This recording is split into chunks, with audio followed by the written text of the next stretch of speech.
Iran ने एक दूसरे पर हमला करके एक बार फिर से जंग शुरू कर दी है।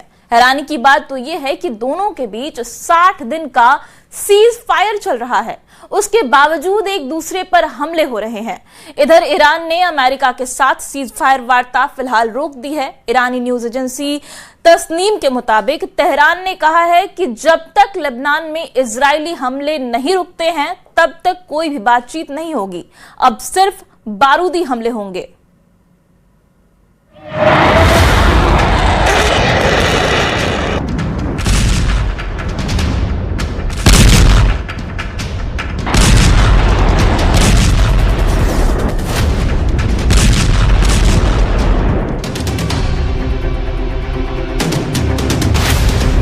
अमेरिका ईरान का सीज फायर युद्ध, गोरू केशम पर भीषण हमला। 90 दिन से चल रहे ईरान युद्ध और तनाव में अब दूसरे राउंड की जंग शुरू हो चुकी है। दावा किया जा रहा है कि ईरान पर अमेरिका ने अचानक हमले बेहद तेज कर दिए हैं, जबकि दोनों देशों के बीच 60 दिन का सीज फायर चल रहा है। हैरानी इस बात की है कि ट्रंप ने 24 घंटे पहले ही दावा किया था कि ईरान परमाणु समझौते के लिए तैयार है, लेकिन इसके बावजूद अमेरिका ने ईरान के गोरू केशम पर भीषण हवाई हमला कर दिया है। अमेरिकन सेंट्रल कमांड ने दावा किया कि अमेरिकी हमले में ईरान के रडार, ड्रोन, कंट्रोल साइट्स पूरी तरह से तबाह हो चुकी हैं। वहीं ईरान ने दावा किया कि उसने अमेरिका के हर उस ठिकाने पर मिसाइल और ड्रोन हमले किए हैं जहां से अमेरिका ने हमला किया था। इस वक्त ईरान में जहां राष्ट्रपति मसूद पजेश्कियन के इस्तीफे की खबर को लेकर के बहुत ज्यादा हड़कंप मचा हुआ है, तो वहीं दूसरी तरफ ईरान में मौजूद IRGC के टॉप कमांडरों ने अमेरिका से एक ऐसी जंग की तैयारी शुरू कर दी है जो खाड़ी देशों को ही फूंक डालेगी। दावा किया जा रहा है कि अमेरिका और इजराइल ने मिलकर 39 दिनों तक ईरान पर जो तूफानी और घातक हवाई हमले किए थे, उससे ईरान के मिसाइल, अंडरग्राउंड बंकर और परमाणु ठिकाने तबाह तो खूब हुए, लेकिन ईरान का दावा है कि अमेरिका और इजराइल के ये हमले ईरान की मिसाइल क्षमता को बहुत कम नुकसान पहुंचा पाए। अमेरिकी मीडिया CNN ने अमेरिकी और इजरायली खुफिया सूत्रों के हवाले से दावा किया कि ईरान ने हमले के बाद मलबे से 1000 से ज्यादा मिसाइलें सही सलामत और जिंदा हासिल कर ली हैं।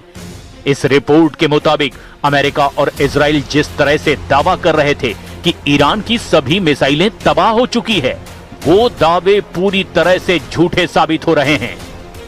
यानी अब हालात बदलते जा रहे हैं। लेकिन हम शुरुआत करते हैं ईरान पर अमेरिका के उस हवाई हमले की खबर से, जिससे दोनों देशों के बीच सीज फायर युद्ध शुरू कर दिया गया।